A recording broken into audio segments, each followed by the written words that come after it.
Hi everyone, welcome to the channel After All That Years. My name is Robert, and after 4 decades of marriage to my wife Helen, I thought I knew everything there was to know about love, trust, and commitment. I was wrong about all 3.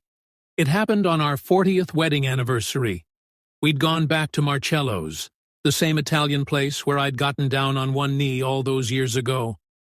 Helen looked beautiful that night. She always did. But there was something different in her eyes, something distant that I couldn't quite place. I'd made the reservations months ahead, even requested our old table by the window. The evening felt perfect on the surface. We talked, we laughed. I gave a heartfelt toast about our journey together.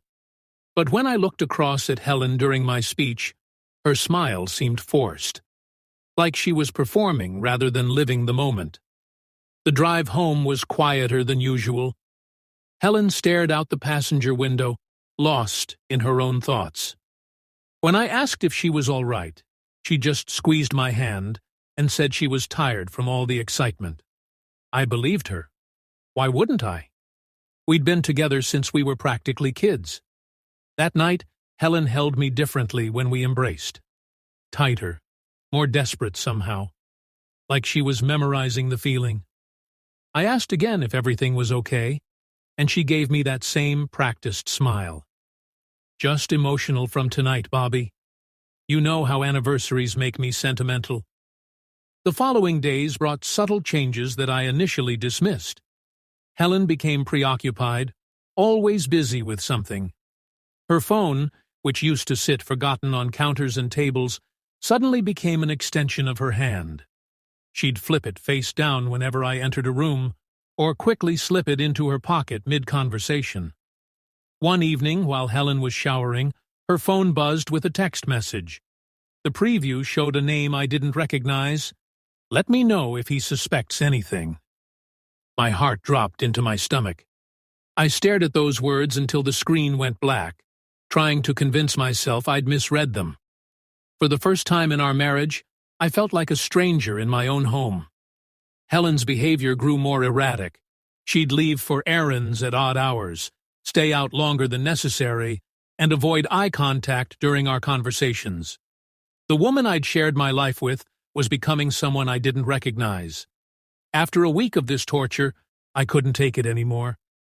I found Helen reading in the living room one Sunday evening and decided to confront her directly.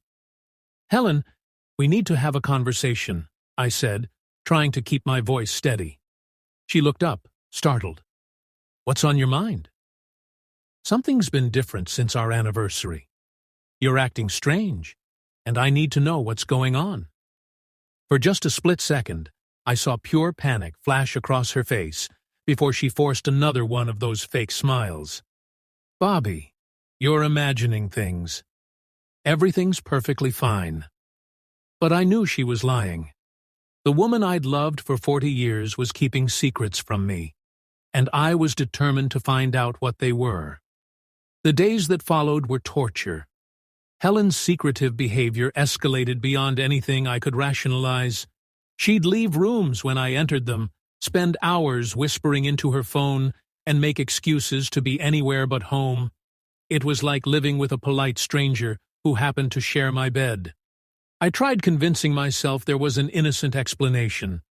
Maybe she was planning a surprise, dealing with a friend's personal crisis, or going through some kind of midlife reflection I didn't understand. But every theory crumbled when I remembered that text message. Helen had always been an open book with her phone. For decades, she'd answer calls on speaker, leave it lying around, even ask me to check her messages while she was driving. Now it was glued to her side like a lifeline to another world. One evening, I attempted casual conversation while she scrolled through whatever was keeping her so occupied. "Busy night?" I asked, settling beside her on the couch. Helen jumped slightly, quickly turning the screen away. "Oh, just coordinating with the book club ladies about our next selection," she said with a laugh that sounded rehearsed. That response bothered me more than her secrecy. Helen had never been in a book club. In 40 years of marriage, I'd never seen her coordinate anything with book club ladies. The lie was so transparent, it almost insulted my intelligence. That night, I lay awake listening to Helen's steady breathing, wrestling with a decision I never thought I'd face. By morning, I'd made up my mind. While Helen was at the grocery store, I did something that went against every principle of trust we'd built together. I went through her phone. The passcode was our anniversary date, which felt like a cruel irony given the circumstances. Most of the messages were routine: appointment reminders, spam, casual conversations with actual friends. But then I found a thread with someone named Marcus. My blood turned cold as I read the exchanges. "Can't stop thinking about yesterday afternoon," one message read. Another said, "Let me know when the coast is clear Friday." But the one that nearly made me sick was, "Thank you for covering for me last night. You mean everything to me." I sat there staring at the screen, my hands shaking as the pieces fell into place. Helen wasn't just keeping secrets, she was having an affair. The woman I'd trusted completely for 4 decades had been living a double life. When Helen returned from the store, I couldn't even look at her. She chatted about produce prices and weekend plans like nothing had changed, while I felt like my entire world was collapsing around me. That night, I barely slept. By morning, I knew I needed professional help to handle this situation properly. I hired a private investigator named Tom Rodriguez. It felt extreme, almost paranoid, but I needed concrete evidence before making any accusations. Tom was professional and discreet, promising to give me answers within a week. 3 days later, Tom called with his preliminary findings. He'd followed Helen to a coffee shop across town where she met with a man matching Marcus's description. Mid-50s, well-dressed, obviously comfortable with each other. They sat in a corner booth, talking intimately, and when they parted, their goodbye hug lasted far too long for friendship. "I can get more details if you need them," Tom offered. "Keep digging," I told him. "I need to know everything." The wait for Tom's full report felt endless. Every interaction with Helen became a performance on both our parts, her pretending everything was normal, me pretending I didn't know her secret. We were like actors playing the roles of husband and wife, while our real marriage crumbled beneath the facade. Tom's final report arrived a week later in a manila envelope that felt heavier than it should have. Inside were photographs, detailed notes, and a timeline that painted a picture I wasn't prepared to see. The man was Marcus Kellerman, a divorced architect who owned a small firm downtown. He and Helen had been meeting regularly for nearly 2 years. The photos showed them at restaurants, walking through parks where Helen claimed she went alone for exercise, and entering a hotel on 3 separate occasions. But the most damaging evidence was a brief recording Tom had captured from their car conversation the previous week. The audio quality wasn't perfect, but Helen's voice came through clearly enough. "I can't keep living this lie much longer," she said, sounding exhausted. "You don't have to," Marcus replied. "I'm ready to make this official whenever you are. Just say the word." Helen sighed deeply. "It's just that Robert doesn't deserve this kind of hurt." "Robert will survive," Marcus said firmly. "You deserve to be happy, Helen. Don't let guilt trap you in a marriage that's run its course." Hearing those words felt like being punched in the chest. Not only was Helen betraying our marriage, but she was actively planning to end it. 40 years together, and she was discussing me like an obstacle to overcome. That evening, I sat at our kitchen table long after Helen had gone to bed, staring at the evidence spread before me. My anger was competing with a profound sadness that seemed to reach into my bones. How had we gotten here? What had I missed or failed to provide that drove her to seek happiness elsewhere? But as the night wore on, sadness transformed into determination. I wasn't going to let Helen and Marcus make these decisions about my life while keeping me in the dark. If Helen wanted out of our marriage, She could be honest about it instead of sneaking around like a teenager. The next morning, I waited until Helen was settled at the breakfast table with her coffee and newspaper, the picture of domestic normalcy. "Helen," I said, my voice calm but firm enough to get her attention. She looked up, immediately sensing something different in my tone. "Yes?" "We need to discuss something important." I placed Tom's folder on the table in front of her. "We need to talk about Marcus." The color drained from Helen's face so quickly, I thought she might faint. Her hands trembled as she opened the folder and saw the photographs. "Robert, I can explain," she started, her voice barely above a whisper. "Explain what?" I interrupted, surprised by how steady my own voice sounded. "Explain how you've been lying to me for 2 years? Explain how you've been meeting another man while pretending to be happy in our marriage? Explain how you're planning to leave me for him?" Helen broke down completely, covering her face with her hands as sobs racked her body. "I'm so sorry, Bobby. I never wanted you to find out this way. I never wanted to hurt you." "But you did hurt me," I said. "You made a choice to deceive me, to betray everything we built together. And you were planning to keep doing it until you decided the time was right to leave." Through her tears, Helen managed to speak. "It started innocently. Marcus was just a friend at first, someone I met through Carol at the community center. But then things changed, became complicated." "Complicated?" I repeated. "Helen, you've been having an affair for 2 years. That's not complicated. That's a deliberate choice you made over and over again." She nodded miserably. "You're absolutely right. I was selfish and cowardly. I should have talked to you about how I was feeling instead of this." "What happens now?" I asked after a long silence. "Are you going to leave me for him? Or were you planning to continue this charade indefinitely?" Helen looked up at me with red, swollen eyes. "I don't know what I want anymore. I thought I did, but seeing how much I've hurt you." After 40 years of marriage, she didn't know if she wanted to stay with me or leave.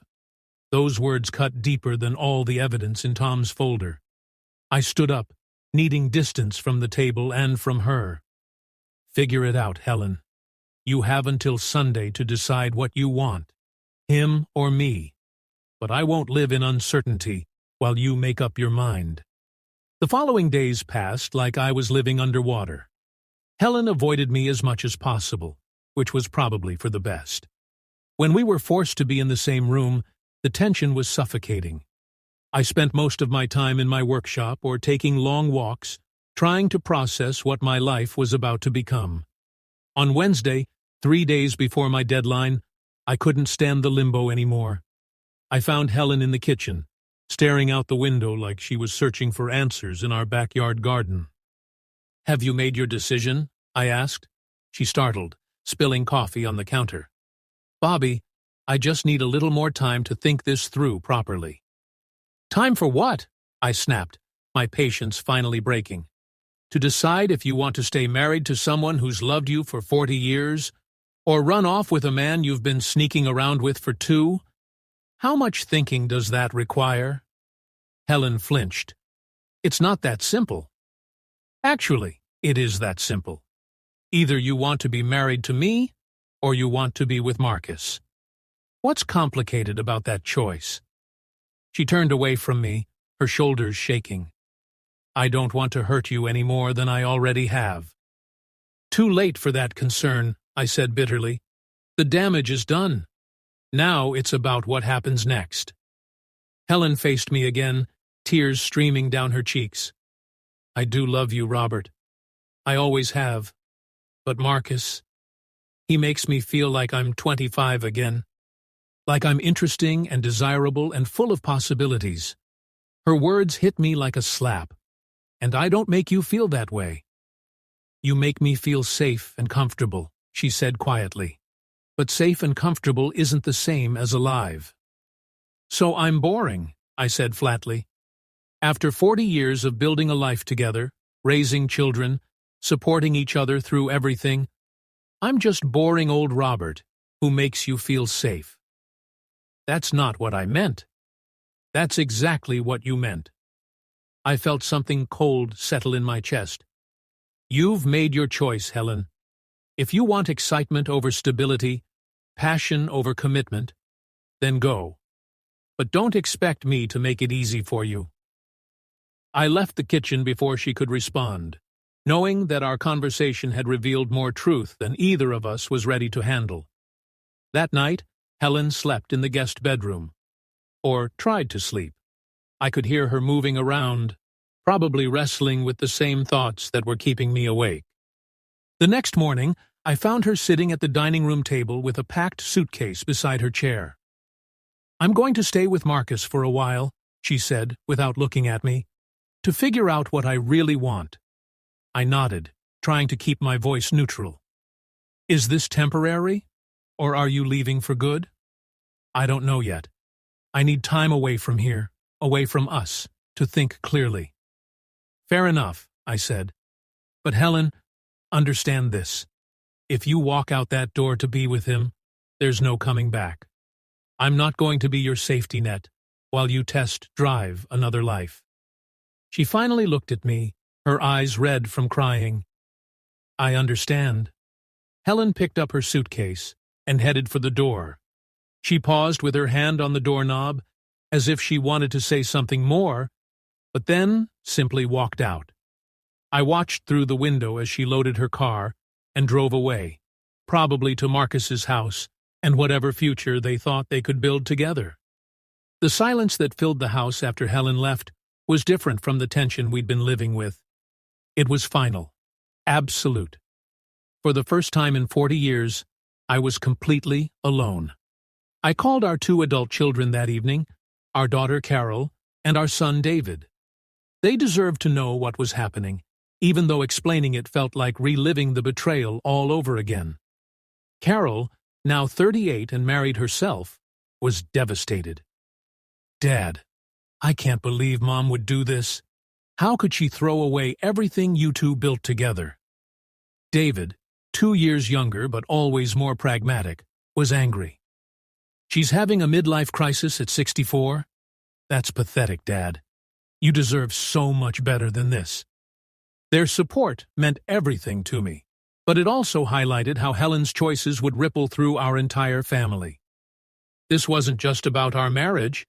It was about grandchildren who wouldn't understand why Grandma and Grandpa didn't live together anymore, holiday traditions that would never be the same, and a family foundation that had just cracked down the middle. The weeks that followed were a strange mix of grief and relief. Grief for the marriage we'd had, for the woman I thought I'd known, for the future we'd planned together, but also relief that the lying and pretending were over, that I no longer had to wonder what Helen was hiding, or whether she truly wanted to be with me. I contacted a divorce attorney, a straightforward woman named Patricia Hayes, who had handled several cases for friends of mine. She was compassionate but realistic about what lay ahead. "After 40 years, and at your ages, this should be relatively straightforward," she told me. "The main issues will be property division and potentially spousal support. Do you have any reason to believe Helen will contest the divorce?" "She's the one who left," I said. "I can't imagine she'd fight it." But as it turned out, I was wrong about that too. A month after Helen moved out, Patricia received a call from Helen's attorney. Helen wanted to reconcile, to try marriage counseling, to work things out. She was having second thoughts about Marcus and the life she'd imagined with him. "What do you want to do?" Patricia asked me. "Legally, you're not obligated to try counseling or give her another chance. You have grounds for divorce based on adultery." I sat in Patricia's office, staring out the window at couples walking down the street, and realized I didn't know what I wanted anymore. Part of me was curious about what Helen would say, whether she'd learned anything from her time with Marcus. But a larger part of me was just tired.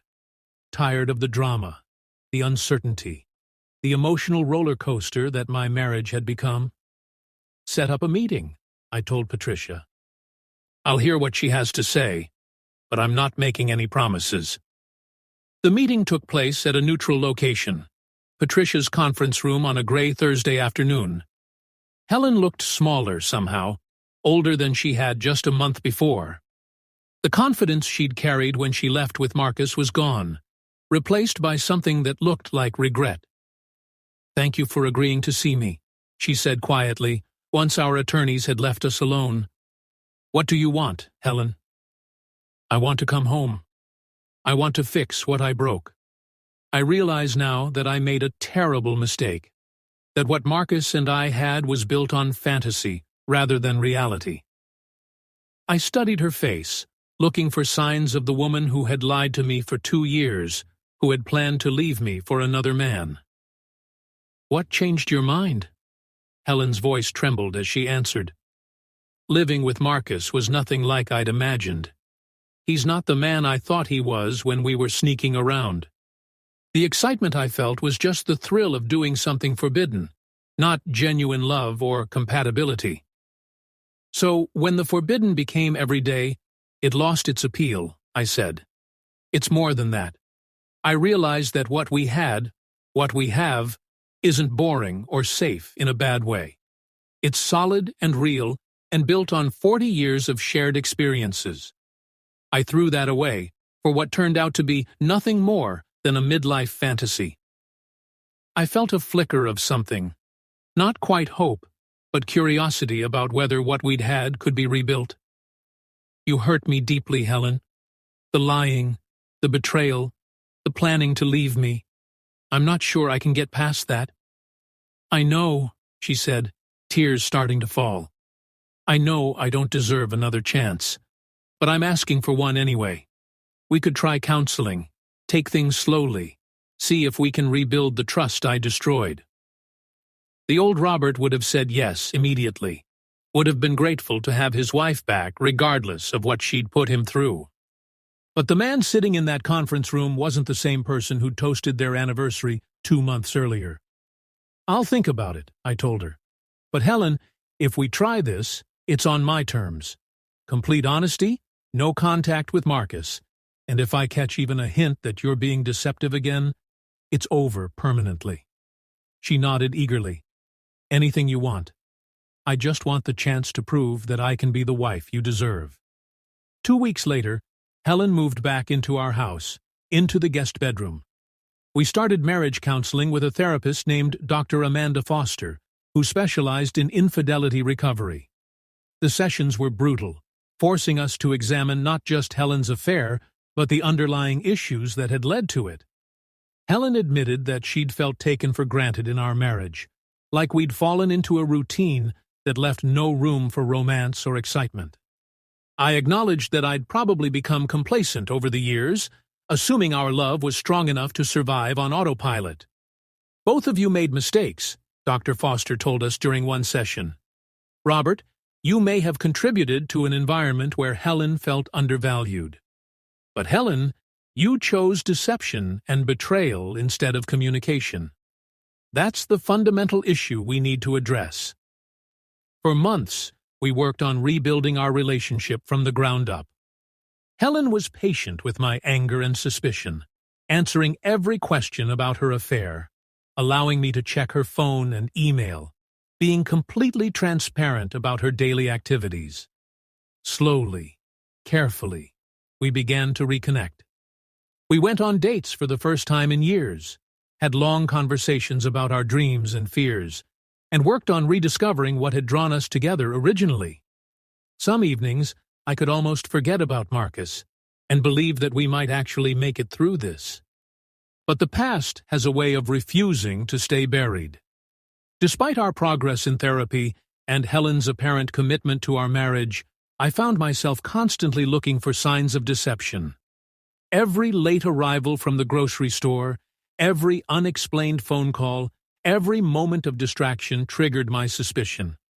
The trust that had taken 40 years to build couldn't be reconstructed in a few months of counseling sessions.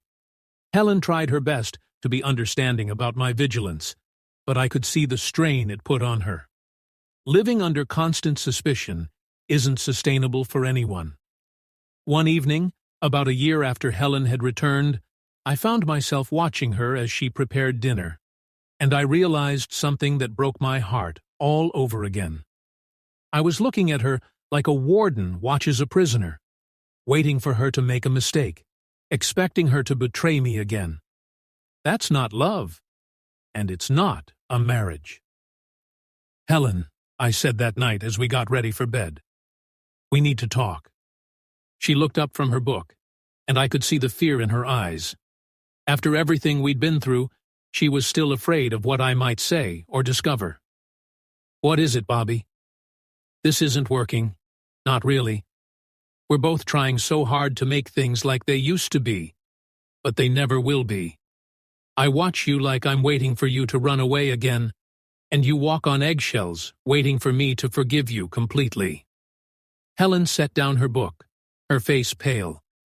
"Are you saying you want a divorce after all?" "I'm saying we're not the same people who celebrated our 40th anniversary 2 years ago. Maybe that's not entirely bad. Maybe we needed to change, to grow. But trying to rebuild exactly what we had before isn't realistic." Tears filled Helen's eyes. "So what are you suggesting?" I sat down beside her, taking her hand for the first time in months. "I'm suggesting we be honest about what this relationship actually is now, instead of pretending it's something it can't be anymore." That conversation lasted until nearly dawn. We talked about everything: our resentments, our regrets, our hopes for whatever came next. By morning, we'd reached a difficult but necessary conclusion. We couldn't go back to being the couple we'd been before Helen's affair, and we couldn't build a healthy new relationship on the foundation of her betrayal and my inability to fully forgive it. We loved each other. That had never been the question. But love alone wasn't enough to overcome what we'd been through. 6 months later, our divorce was finalized.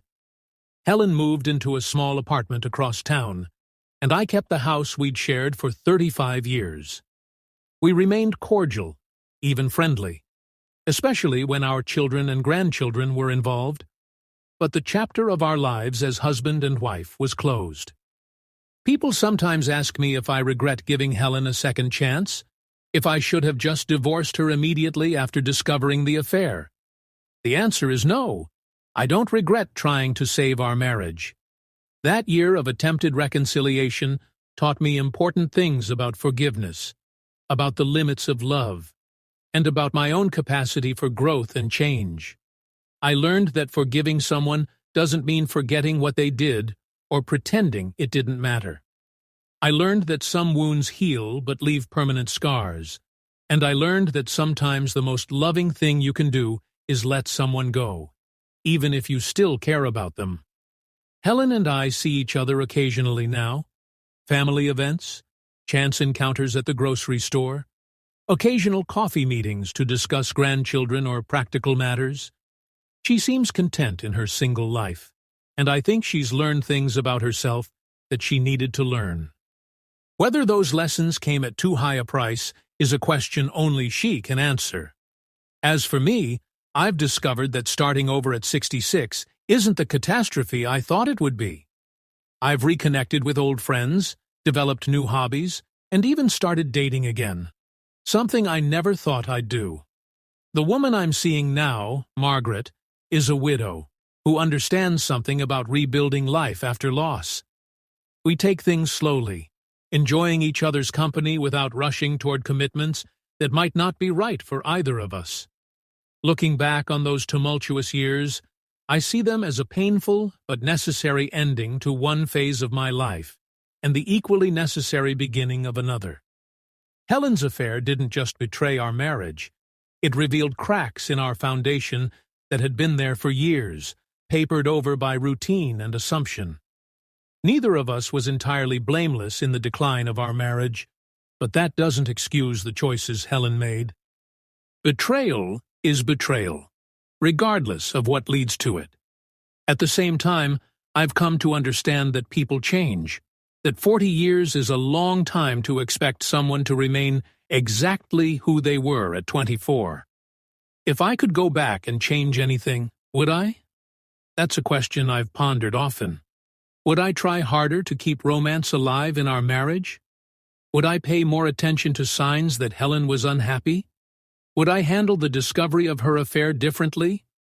The truth is, I don't know. We can only work with the information and emotional resources we have at any given moment.